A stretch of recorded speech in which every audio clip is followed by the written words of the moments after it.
હરિઓમ વિદ્યાર્થી મિત્રો, આજે આપણે ધોરણ 9 પ્રકરણ 2 એનો જે આગળનો ટોપિક છે એના વિશે અભ્યાસ કરીશું. ઓકે, લાસ્ટ સેશનમાં આપણે પાણીનું જે શુદ્ધિકરણ છે એ કેવી રીતે થાય છે એ આપણે જોઈ ગયેલા. ત્યારબાદ પ્રશ્નો આપણે ઇન્ડેક્શન સોલ્વ કરેલા હતા. ભૌતિક અને રાસાયણિક ફેરફારો કોને કહેવાય એ પણ આપણે સમજી ગયા, બરાબર ને? તો આજે શુદ્ધ પદાર્થો કયા હોય છે, શુદ્ધ પદાર્થોના પ્રકાર કયા છે એ આપણે જોવાના છે, બરાબર? હવે આપણને ખબર છે કે દરેક પદાર્થ આપણી આસપાસ જેટલા પણ હોય છે પદાર્થ, તમે જુઓ છો કોઈને કોઈનું મિશ્રણ જોવા મળે છે. પરંતુ શુદ્ધ પદાર્થ કોને કહેવાય? કે જે રાસાયણિક રીતે એનો ગુણધર્મ અલગ પ્રકારનો હોય, બરાબર? રાસાયણિક રીતે શુદ્ધ કહી શકાય એવા પદાર્થોને શુદ્ધ કહી શકીએ. તો પદાર્થના રાસાયણિક બંધનના આધારે તેના બે પ્રકાર પડે છે, એક તો તત્વ અને બીજું છે સંયોજન, કે જેના રાસાયણિક ગુણધર્મ પર્ટિક્યુલર હોય છે. તત્વ તો પહેલા આપણે તત્વો વિશે સમજીશું અને ત્યારબાદ સંયોજન કોને કહેવાય તે સમજીશું. તો રોબર્ટ બોyle નામના વૈજ્ઞાનિકે સૌપ્રથમ તત્વનો શબ્દનો પ્રયોગ કર્યો હતો. તો આપણે લખી દઈએ રોબર્ટ બોyle. એમણે શું કર્યું હતું? સૌપ્રથમ તત્વ શબ્દનો પ્રયોગ કર્યો હતો.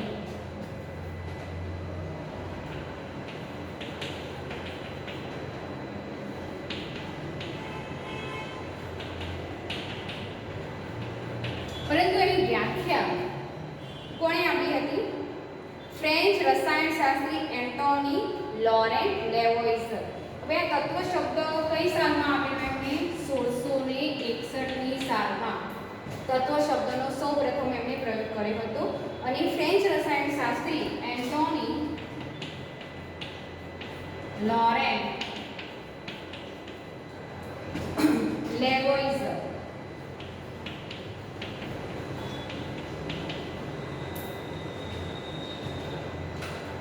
એન્ટોની લોરેન્ટ લેવોઇઝરે સૌપ્રથમ તત્વની વ્યાખ્યા રજૂ કરી. રોબર્ટ બોyle શું કર્યું? તો તત્વનો સૌપ્રથમ પ્રયોગ કર્યો હતો, શબ્દ આપ્યો હતો 1661 માં. એન્ટોની લોરેન્ટ લેવોઇઝરે શું કરી હતી? તત્વની વ્યાખ્યાના સ્વરૂપે એને રજૂ કર્યું હતું. તો તત્વ કોને કહેવાય?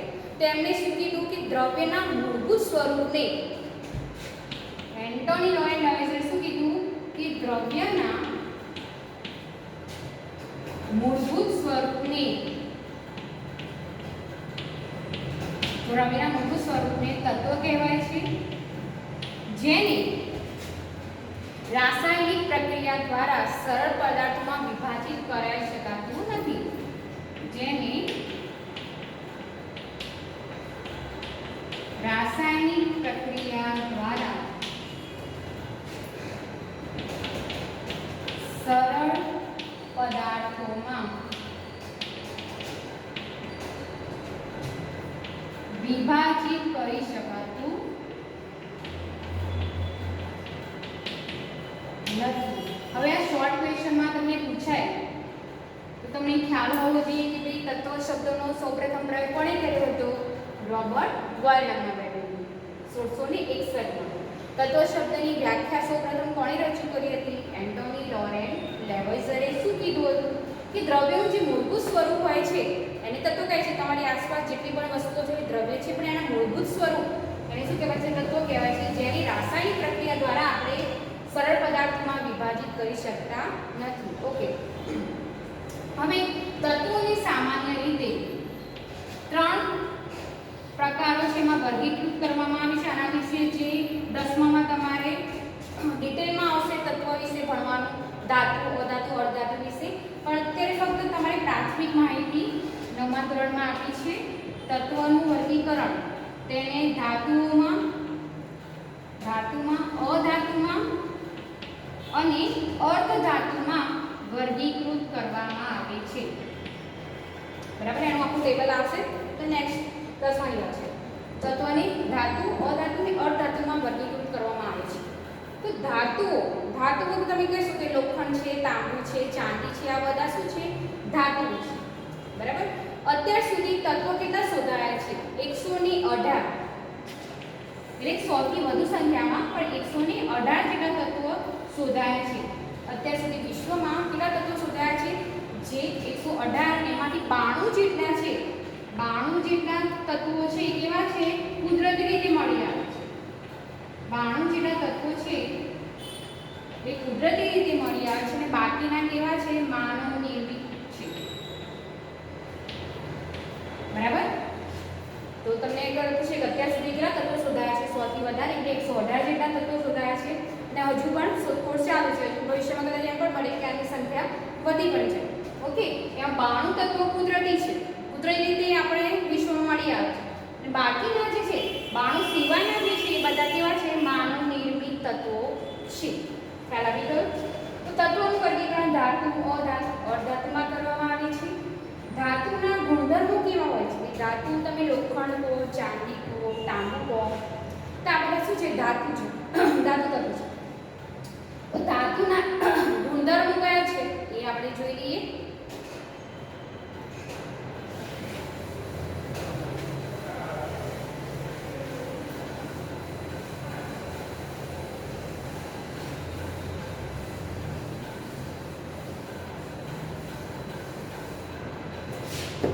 સૌપ્રથમ આપણે ધાતુના ગુણધર્મો જોઈએ.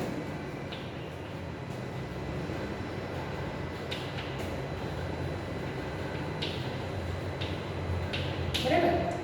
તો આ ગુણધર્મો લગભગ બધાને સામાન્ય રીતે લાગુ પાડી શકાય છે, પરંતુ દરેક ધાતુ તત્વો આમાંથી કોઈને કોઈ ગુણધર્મ ધરાવે છે. એવું નથી કે આ બધા ગુણધર્મો એક જ ધાતુ તત્વોમાં હોય, એવું નથી હોતું. પણ આ જનરલી ધારો કે 10 ગુણધર્મો હશે કે 5 ગુણધર્મો હશે, તે એમાંથી અમુક ગુણધર્મો તો હશે કે ધરાવે છે. બધા જ તત્વો આ ધાતુ તત્વો ગુણધર્મ ધરાવે એવું જરૂરી નથી હોતું. ચલો આપણે જોઈએ, તમને વધારે ખ્યાલ આવશે. ધાતુ તત્વો એક તો ચળકાટ ધરાવે છે. બરાબર? તો લોખંડ ચળકાટ નથી ધરાવતું, પણ ઉદાહરણ તરીકે ચાંદી, સોનું એ ધાતુ તત્વ છે જે ચળકાટ ધરાવે છે. બીજું કે ધાતુ હોય છે એ અથડાય અને અથડાય તો રણકાર ઉત્પન્ન કરી શકે છે. અથડાવાથી રણકાર ઉત્પન્ન કરી શકે છે. કદાચ તમારા આગળના ધોરણમાં આ સામાન્ય માહિતી તમને ખ્યાલ હશે, પણ ફરીથી એકવાર આપણે જોઈ લઈએ. ધાતુની અથડાવાથી શું થાય છે? રણકાર ઉત્પન્ન થતો હોય છે. બીજું, ધાતુઓ ઉષ્માની અને વિદ્યુતની સુવાહક હોય છે. ભાઈ સુવાહક હોય છે એટલે કે એમાંથી વિદ્યુત અને ઉષ્મા પસાર થઈ શકે. બરાબર ને? તો એ લોખંડનું આપણી પાસે વસ્તુ છે, એને આપણે શું કરીએ? ગરમ કરીએ છીએ. તમે લોખંડના ઘરમાં બધા પાત્રો હોય છે ને, લોખંડના કડાઈ હોય છે, કોઈના ઘરે તવી તમારી લોખંડની તમે તમારા મમ્મી યુઝ કરતા હશે. તો જ્યારે આપણે એને ગરમ કરીએ છીએ તો એ પણ ગરમ થાય છે. ધેટ મીન્સ કે ઉષ્માની વાહક છે, એમાંથી ઉષ્મા પસાર થઈ શકે છે. ઓકે, લોખંડની કોઈ વસ્તુ છે. હવે તમારી પાસે આપણે આ જોવા નથી, પરંતુ તમને ઉદાહરણ કહું છું કે કોઈ કરંટ લાગે ને આપણે, તો આપણે જનરલી શું કરતા હોય? લાકડાથી એને દૂર કરતા હોય કે લાકડું વિદ્યુતનું અવાહક છે, એમાંથી વિદ્યુત પસાર ના થાય. પરંતુ તમારી પાસે જો લોખંડની વસ્તુ કદાચ તાર હોય અને ભૂલથી તમારે જ્યાં કરંટ પસારતો હોય ખુલ્લું વાયર હોય, તો શું થાય કે એમાંથી વિદ્યુત પસાર થઈને લોખંડની તમારી વસ્તુ છે એમાંથી વિદ્યુત પસાર થઈને તમારા બોડી સુધી પહોંચી શકે છે. બરાબર?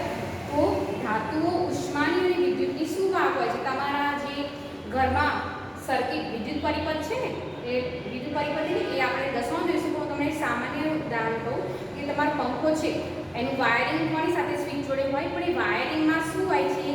તાંબાનો તાર હોય છે. તાંબુ શું છે? ધાતુ છે. તો એમાંથી ઇલેક્ટ્રિક પસાર થઈ શકે છે, ઇલેક્ટ્રિસિટી. ધેટ મીન્સ કે ધાતુઓ ઉષ્મા અને વિદ્યુતની સુવાહક હોય છે.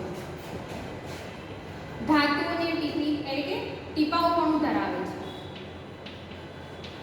અને તણાવપણું ધરાવે છે.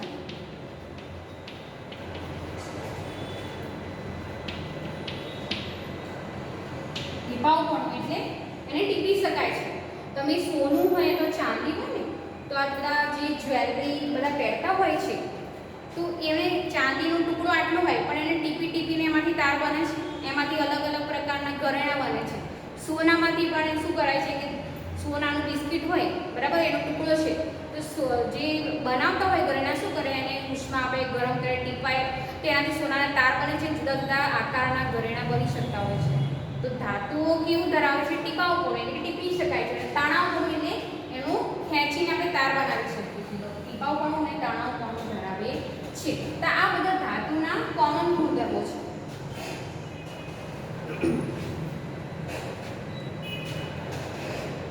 ઓકે, તો મોટા ભાગના આપણે જોઈ ચૂક્યા વિવિધ રીતના શું આવે છે. તણાવપણું એટલે કે આપણે તમને કૌંસમાં લખી દઉં કે ખેંચીને તાર બનાવી શકાય છે, બરાબર. અને ટીપાઉપણું એટલે કે એને ટીપીને પતરા બનાવી શકાય, બરાબર. આ બધી શબ્દોના તમને અર્થ ખબર હોવા જોઈએ. તો આ જે ગુણધર્મો છે ધાતુ તત્વના ગુણધર્મો છે. હવે આ બધા ગુણધર્મો દરેક ધાતુ તત્વમાં હોય એવું જરૂરી નથી. ભાઈ ચલો ધાતુ તત્વ ચળકાટ ધરાવે છે, બરાબર, ચળકાટ ધરાવે છે, તો લોખંડ કે ચળકાટ ના ધરાવે? લોખંડ ચળકાટ ધરાવે છે સોના ચાંદીની જેમ? ના. અમુક ઘણી બધી ધાતુઓ છે કે જે ચળકાટ ધરાવતી નથી, પરંતુ આમાંથી આ 4 ગુણધર્મોમાંથી ગમે તે એને 2 કે 3 ગુણધર્મો હોઈ શકે છે. આ જનરલી ગુણધર્મો છે, સામાન્ય ગુણધર્મો કે જે દરેક ધાતુ તત્વને આપણે લાગુ કરી શકાય. ઓકે ઓકે, તો ધાતુના ઉદાહરણો કયા આવશે? ચલો ધાતુના ઉદાહરણ કયા આવશે? ઉદાહરણ તરીકે સોનું, ચાંદી, લોખંડ વગેરે. આ બધા ધાતુ તત્વો છે. પરંતુ એમાંથી અમુક અપવાદ છે કે મોટા ભાગની ધાતુ તત્વો હોય છે ને ઓરડાના તાપમાને ઘન સ્વરૂપમાં હોય છે.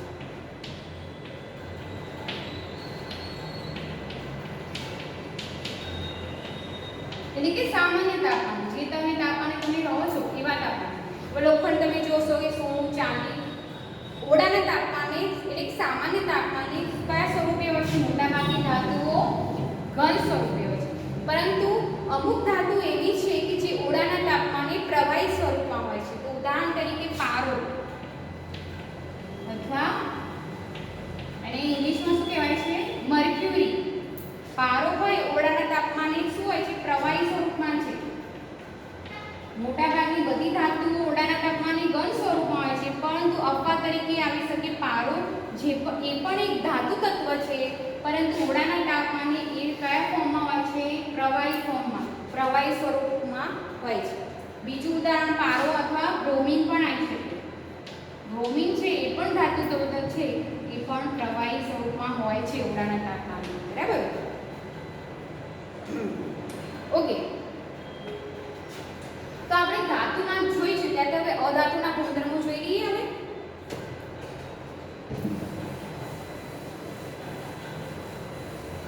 તમને કદાચ શોર્ટ ક્વેશ્ચનમાં પૂછાય કયું ધાતુ તત્વ એવું છે કે જે ઓરડાના તાપમાને પ્રવાહી સ્વરૂપમાં હોય છે, તો કયું આવશે? આપણે પારો એટલે કે મર્ક્યુરી આવી શકે. આ શોર્ટ ક્વેશ્ચનમાં પૂછાતું હોય છે ઘણી વખત. તો હવે અધાતુ જોઈ લઈએ.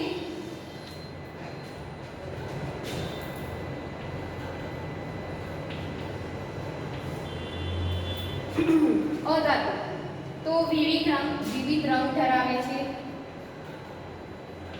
વિવિધ રંગની અધાતુ હોઈ શકે છે, બરાબર. બીજું કે ચળકાટ ધરાવતું નથી. ઉષ્મા અને વિદ્યુતની અવાહક છે. અધાતુ શું છે? ઉષ્મા અને વિદ્યુતના અવાહક હોય છે, બરાબર. જ્યારે ધાતુઓ ઉષ્માની શું વાહક હોય છે? ઉષ્માની વિદ્યુતના અવાહક હોય છે અધાતુ. એમાંથી અમુક અપવાદ તરીકે આવી શકે. કાર્બન હોય ને, કાર્બન, તમે ગ્રેફાઇટ, કાર્બનનું સ્વરૂપ છે ગ્રેફાઇટ. જે તમે પેન્સિલ તમારી પાસે ને એમાં ગ્રેફાઇટની લીડ હોય છે, તમે જે લખો છો એકચ્યુઅલી એ લીડ શેની હોય છે? ગ્રેફાઇટની હોય છે. એ પણ અધાતુ છે. ગ્રેફાઇટ કેવું છે? અધાતુ છે. અપવાદ તરીકે ગ્રેફાઇટ છે ને, પણ એ વિદ્યુત અને ઉષ્માની સુવાહક છે. ગ્રેફાઇટ એ વિદ્યુતનું સુવાહક છે. એ અપવાદ તરીકે આવી શકે. તો અધાતુઓના ગુણધર્મો વિવિધ રંગ ધરાવતા હોય છે, ચળકટ ધરાવતા નથી, ઉષ્માની વિદ્યુતની અવાહક હોય છે. અપવાદ તરીકે ગ્રેફાઇટ આવી શકે. પછી તણાવપણું કે ટીપાવપણા જેવા ગુણધર્મ ધરાવતા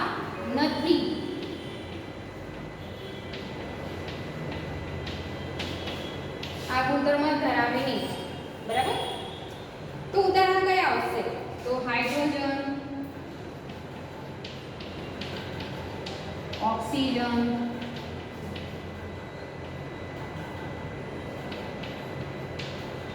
અને કાર્બન વગેરે બધા અધાતુમાં આવશે. હવે અમુક ધાતુઓ એવી છે કે જે ધાતુ અને અધાતુ બંનેના ગુણધર્મો ધરાવે છે. અમુક એવા છે તત્વો કે ધાતુ અને અધાતુના ગુણધર્મો ધરાવે છે, જેને શું કહેવાય છે? અર્ધધાતુ. એટલે બંનેના થોડા થોડા ગુણધર્મો એમાં હોય છે. ધાતુના પણ ગુણધર્મો હોય છે અને અધાતુના પણ ગુણધર્મો હોય છે. કે એવા તત્વો કયા છે? અર્ધધાતુમાં એનો સમાવેશ થતો હોય છે. ઉદાહરણ તરીકે કયું આવશે? બોરોન અર્ધધાતુનું કહું છું, બરાબર? બોરોન, સિલિકોન, જર્મેનિયમ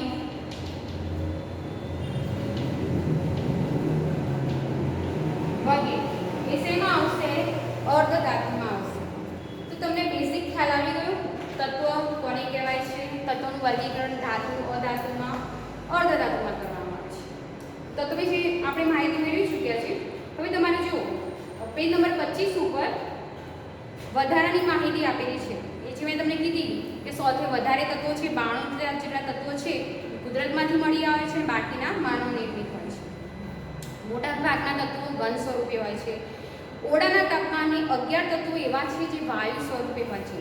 હવે મોટા ભાગના તત્વો ઘન સ્વરૂપે જોવા મળે છે, પરંતુ એમાંથી અમુક તત્વો કેવા હોય છે? વાયુ સ્વરૂપે હોય છે. 11 તત્વો એવા છે કે જે વાયુ સ્વરૂપે હોય છે અને બાકીના 2 ઓરડાના તાપમાને પ્રવાહી સ્વરૂપમાં હોય છે. કયા આવશે? બ્રોમિન અને મર્ક્યુરી. મેં તમને કહી દીધું છે.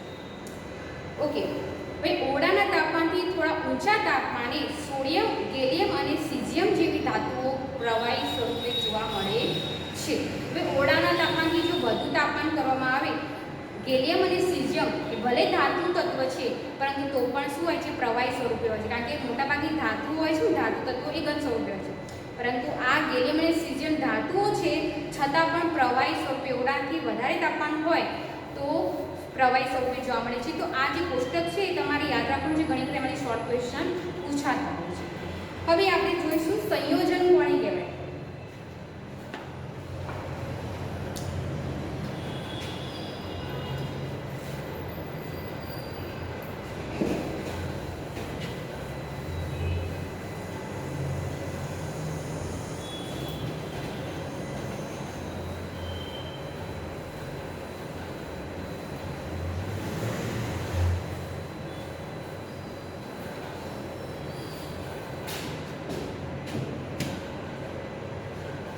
સંયોજન બે કે તેથી વધુ તત્વો ભેગા મળીને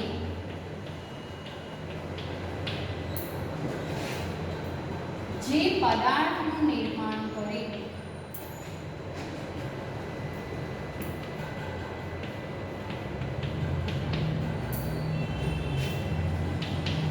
તેને સંયોજન કહે છે. તેને સંયોજન કહેવાય છે. ઓકે. કેવી રીતે ભાઈ? ચલો, બે કે તેથી વધુ તત્વો ભેગા મળીને જે પદાર્થનું નિર્માણ કહેવાય એને સંયોજન કહેવાય. હવે સંયોજનને ભૌતિક પ્રક્રિયા દ્વારા આપણે અલગ નથી કરી શકતા, પરંતુ રાસાયણિક પ્રક્રિયાઓ અમુક એવી છે.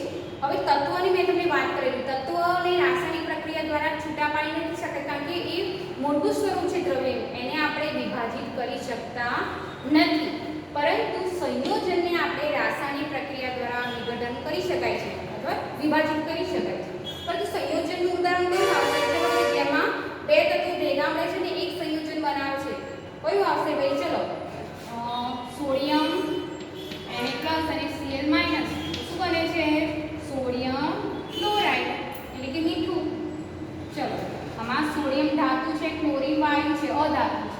સોડિયમ ક્લોરાઇડ આપણું સંયોજન કહેવાય. આ બે તત્વો ભેગા થઈને શું કીધું છે વ્યાખ્યા? બે કે તેથી વધુ તત્વો ભેગા મળીને જે પદાર્થ બનાવે એને સંયોજન કહે છે. બરાબર ને? બીજું ઉદાહરણ લઈએ. ચલો, H2 + O2 તો શું આવશે? H2O પાણી. તો અહીંયા બંને અધાતુ તત્વ છે, બરાબર. અહીંયા હાઇડ્રોજન અને ઓક્સિજન વાયુ ભેગા મળીને શું બનાવે છે? H2O, એટલે કે પાણીનું નિર્માણ કરે છે. તો પાણી પણ એક સંયોજન કહી શકાય, બરાબર. તો આવી રીતે તમારી આસપાસ ઘણા બધા સંયોજનો તમને જોવા મળશે. તો અહીંયા શું થાય છે કે બે કે તેથી વધુ તત્વો ભેગા મળીને સંયોજન બનાવે છે.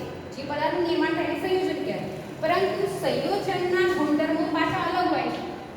સંયોજન, હવે સંયોજન ઉદાહરણ તરીકે આપણે H2 હાઇડ્રોજન વાયુ અને ઓક્સિજન વાયુ ભેગા થાય છે તો એનું પ્રમાણ કેટલું હોય છે? 1:8 નું પ્રમાણ હોય છે. એટલે એક ભાગનું હાઇડ્રોજન હોય અને 8 ભાગનું ઓક્સિજન હોય. જે પ્રમાણ બનાવી કે એવું નથી હોતું કે ચલો ગમે તે પ્રમાણ, ચોક્કસ પ્રમાણથી ભેગા થાય અને પછી સંયોજન બનાવે, કે એમાં Na સોડિયમના ચોક્કસ અણુઓ હોય, બરાબર, ને Cl ના ચોક્કસ પ્રમાણના અણુ હોય ત્યારે ભેગા મળીને NaCl બનાવે છે. એવી રીતે હાઇડ્રોજન અને ઓક્સિજન વાયુ 1:8 ના પ્રમાણમાં સંયોજાય ત્યારે પાણી બને. ત્યારે આપણે પાણી સંયોજનનું નિર્માણ થતું હોય છે. એટલે સંયોજન એમ ના બની જાય, પણ એનું ચોક્કસ પ્રમાણ નિર્મિત હોય છે. હવે આગળના આપણે ચેપ્ટરમાં જોઈશું, પરમાણુ વિશેનું જે ચેપ્ટર છે એમાં તમને આવશે, પણ હાલથી આટલી માહિતી યાદ રાખવાની છે કે સંયોજનમાં જે તત્વો હોય છે ને, સંયોજન જે તત્વોથી બનેલું હોય ચોક્કસ પ્રમાણમાં ભેગા થઈને તેનું નિર્માણ કરતા હોય છે. ગમે તેમ નિર્માણ ના થાય. ધારો કે તમારી પાસે H2 એક જ હોય અને O2 હોય તો પાણી ના બને. H2 જોઈએ એના માટે અને O2 જોઈએ ત્યારે પાણી બને. એટલે કે નિશ્ચિત પ્રમાણથી ભેગા થઈને સંયોજનનું નિર્માણ કરે છે. હવે સંયોજનના ગુણધર્મો તેના તત્વના ગુણધર્મો કરતાં અલગ હોય છે. સંયોજનના ગુણધર્મો તેના તત્વના ગુણધર્મો, જે તત્વથી તે બનેલા છે એના કરતાં એના ગુણધર્મો જુદા જોવા મળે છે, અલગ હોય છે. ઉદાહરણ તરીકે પાણીના જે ગુણધર્મો હશે એ હાઇડ્રોજનના ગુણધર્મો અને ઓક્સિજનના ગુણધર્મો કરતાં અલગ હોય છે, બરાબર. તો આ ખ્યાલ આવી ગયો સંયોજન કોને કહેવાય, એનું પ્રાથમિક માહિતી તમને ખ્યાલ હોવી જોઈએ કે નિશ્ચિત પ્રમાણથી ભેગા થઈને તત્વો ભેગા થઈને સંયોજન બનાવે છે. ઉદાહરણ તમે લખી શકો, બરાબર. આવી રીતે આ ઉપરાંત સંયોજનના ગુણધર્મો એ તેમાં રહેલા તત્વના ગુણધર્મો કરતાં જુદા જોવા મળે છે, બરાબર.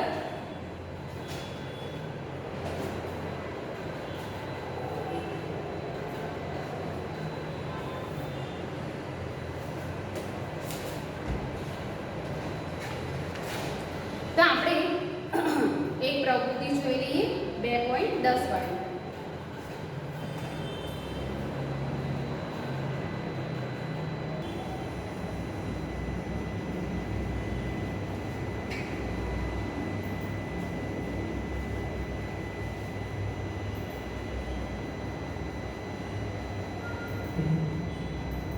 કે તેથી વધુ તત્વોને ભેગા કરીએ ત્યારે શું મળે છે તે સમજીએ. તમારા વર્ગખંડના વિદ્યાર્થીઓને બે જૂથમાં વિભાજિત કરો. બંને જૂથને બાષ્પ વાટકીમાં 50 ગ્રામ લોખંડનો ભૂકો અને 3 ગ્રામ સલ્ફર પાવડર ચાઇના ડીશમાં આપો. જૂથ 1 લોખંડનો ભૂકો અને સલ્ફર પાવડરને મિશ્ર કરી તેનો બારીક ભૂકો કરો. તે મિશ્રણ ચાઇના ડીશમાં લો. જૂથ 2 લોખંડનો ભૂકો અને સલ્ફર પાવડરને મિશ્ર કરી તેનો બારીક ભૂકો કરો અને તે મિશ્રણ ચાઇના ડીશમાં લો. હવે મિશ્રણને લાલ ચોળ ગરમ કરો.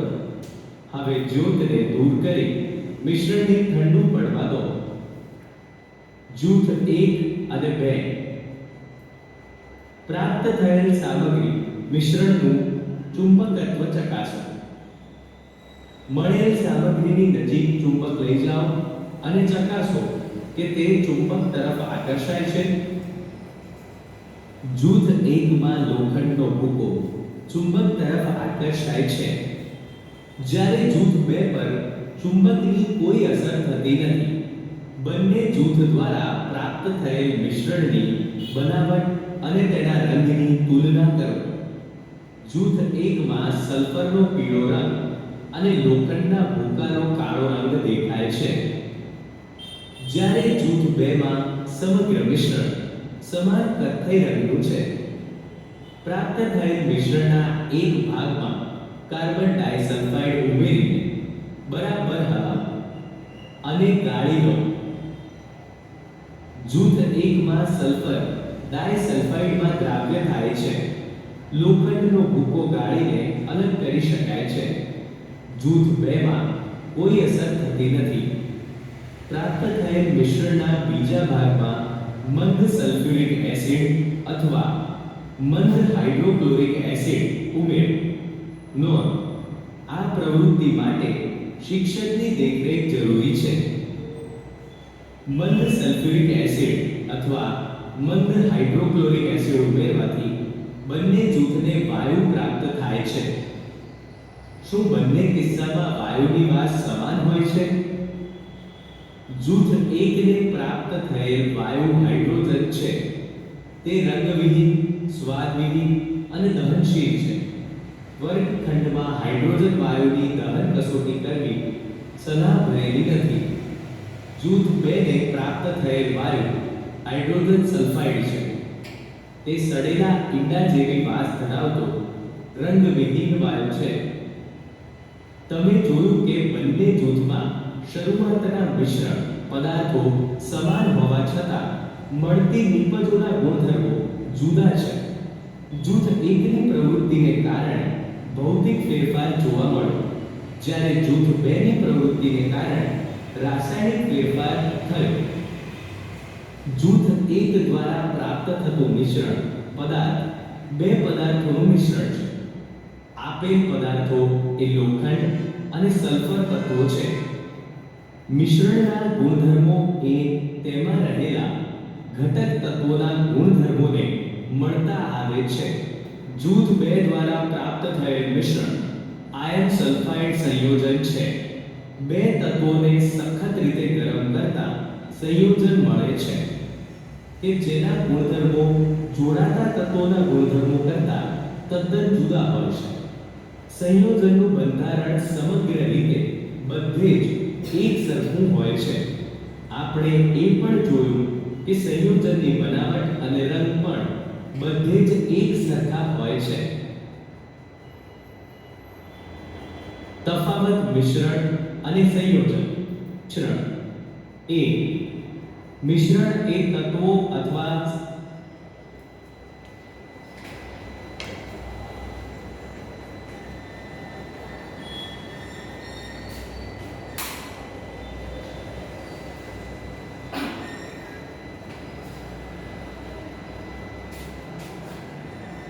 વિદ્યાર્થી મિત્રો, અહીંયા આપણે પ્રવૃત્તિમાં જોઈ ચૂક્યા કે અહીંયા શું કરેલું કે લોખંડનો ભૂકો અને સલ્ફરનો ભૂકો બંને મિક્સ કરેલો.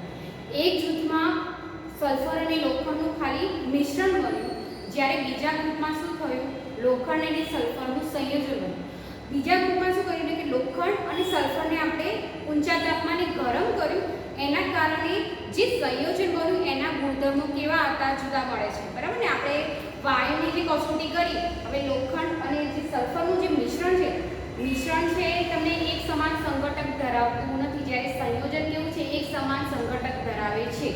એમાં આપણે મંદ સલ્ફ્યુરિક એસિડ અથવા હાઇડ્રોક્લોરિક એસિડ તમે બંને કોઈ પણ એસિડ એડ કરી શકો છો. બંનેમાં એટલે જે ફર્સ્ટ હતું આપણે મિશ્રણ બન્યું, લોખંડ અને સલ્ફરનો ભૂકો ખાલી આપણે મિશ્રણ બન્યું, એકબીજામાં મિક્સ નતા થતા, મિશ્રણ બન્યું છે. તો એમાં દરેક પોતાના લાક્ષણિક ગુણધર્મો ધરાવી રાખે. જ્યારે સંયોજનમાં શું થાય છે? તત્વના લાક્ષણિક ગુણધર્મો નથી આવતા, પણ સંયોજનના ગુણધર્મો અલગ જોવા મળે છે. આપણે બંનેમાં એસિડની કસોટી કરી તો શું થયું કે લોખંડ અને સલ્ફરમાં વાયુનો ઉદ્ભવ થાય છે, એટલે કે હાઇડ્રોજન વાયુનો ઉદ્ભવ થાય છે, પરંતુ એ રંગહીન હોય છે, સ્વાદહીન હોય છે અને તરત એની આગળ આપણે જો માચિસ ધરીએ તો તરત સળગી ઉઠે છે. પરંતુ સંયોજનમાં આપણે શું કરેલું? લોખંડ અને સલ્ફરને જ્યારે આપણે ગરમ કર્યું ત્યારે આયર્ન સલ્ફાઇડ બન્યું. હવે આયર્ન સલ્ફાઇડના ગુણધર્મો એ લોખંડ અને સલ્ફરના ગુણધર્મો કરતાં અલગ છે, કારણ કે આયર્ન સલ્ફાઇડમાં જ્યારે હકીકત કહી શકીએ કે અલગ છે, તો આયર્ન સલ્ફાઇડમાં એટલે કે જે સંયોજન બન્યું છે એમાં આપણે મંદ HCl ઉમેરીએ તો જે વાયુ ઉત્પન્ન થશે એ કેવું હશે? એની લાક્ષણિક વાસ જોવા મળે છે. અહીંયા કેવું હતું? લોખંડ અને સલ્ફરમાં જે આપણે એસિડ એડ કર્યું અને વાયુ ઉદ્ભવ થયો, એમાં શું થયું? રંગહીન છે, સ્વાદહીન હોય. અહીંયા ચોક્કસ વાસ ધરાવે છે. ઈંડાની જે બળેલી વાસ હોય એવી વાસ આયર્ન સલ્ફાઇડમાં આવે છે. બરાબર ને? બીજું કસોટી શું કર્યું કે આપણે ગાળણ પ્રક્રિયા કરી, ફિલ્ટર પેપરથી એને ગાળી, પણ શું કર્યું એમાં સલ્ફર ડાયસલ્ફાઇડ આપણે એડ કર્યું, કાર્બન ડાયસલ્ફાઇડ એમાં આપણે મિક્સ કર્યું બંનેને, એટલે કે લોખંડ અને સલ્ફરનું જે મિશ્રણ હતું એમાં ઓગાળ્યું તો શું થશે, ગાળણ પત્ર ઉપર લોખંડનો ભૂકો આવી જશે, ત્યારે સલ્ફર એમાં ઓગળી જશે તો નીચે ફ્લાસ્કમાં આવી જશે. અહીંયા શું થાય છે, આયર્ન સલ્ફાઇડ જે સંયોજન મળ્યું છે, આપણે ગરમ કર્યું છે, જે આયર્ન સલ્ફાઇડ મળ્યું એને આપણે શું કરીએ છીએ, ગાળણ પત્રવાળા ગાળી દઈએ છીએ તો એના પર અવશેપ જોવા મળતા નથી. તો હવે ખ્યાલ આવ્યો, મિશ્રણ અને સંયોજન બંને ડિફરન્સ વસ્તુ છે. સંયોજન એમાં તત્વોમાં રહેલા એના ગુણધર્મો ધરાવતું નથી, પણ સંયોજનના પોતાના ગુણધર્મો, વ્યક્તિગત ગુણધર્મો અલગ હોય છે. બરાબર? એવી રીતે મિશ્રણમાં શું હોય છે કે એમાં રહેલા તત્વોના ગુણધર્મો તે દાખવી શકે છે. તો આવી રીતે આપણે મિશ્રણ અને સંયોજન બંને તમને ખ્યાલ આવી ગયો છે. સંયોજનના ગુણધર્મો એવી રીતે આપણે પાણીનું ઉદાહરણ લઈએ તો H2 + O2. બરાબર? પાણી બને છે H2O, સમીકરણ સમતોલિત ત્રિકોણ હોય તમારા 10મા ધોરણમાં આવશે. બરાબર? એમાં શું થાય છે, H2 + પાણીના અણુ એટલે 2:1 ના પ્રમાણમાં ભેગું થાય છે. બરાબર? એટલે કે હાઇડ્રોજનનું 2 પ્રમાણ હોય અને ઓક્સિજનનું 1 પ્રમાણ હોય ત્યારે H2O બને છે. હવે પાણી છે આગને બુઝાવી શકે છે. બરાબર? અને હાઇડ્રોજન અને ઓક્સિજન વાયુ બંને જ્વલનશીલ છે. જ્વલનશીલ એટલે દહનશીલ વાયુ છે, એટલે જ્યારે આપણે શું કરીએ કે માચિસ સાથે ધરીએ તો બંને ધડાકા સાથે શું કરે, સળગી ઉઠે છે.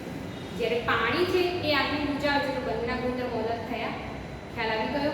હું તમને કહું છું એ તો આવી રીતે પાણી પોતે પાણીને આપણે જલાવી શકીએ નથી જલાવી શકીએ, જ્યારે હાઇડ્રોજન અને ઓક્સિજન બંને દહનશીલ વાયુ છે, એટલે કે સંયોજનના ગુણધર્મો તેના તત્વના ગુણધર્મો કરતાં અલગ હોય છે.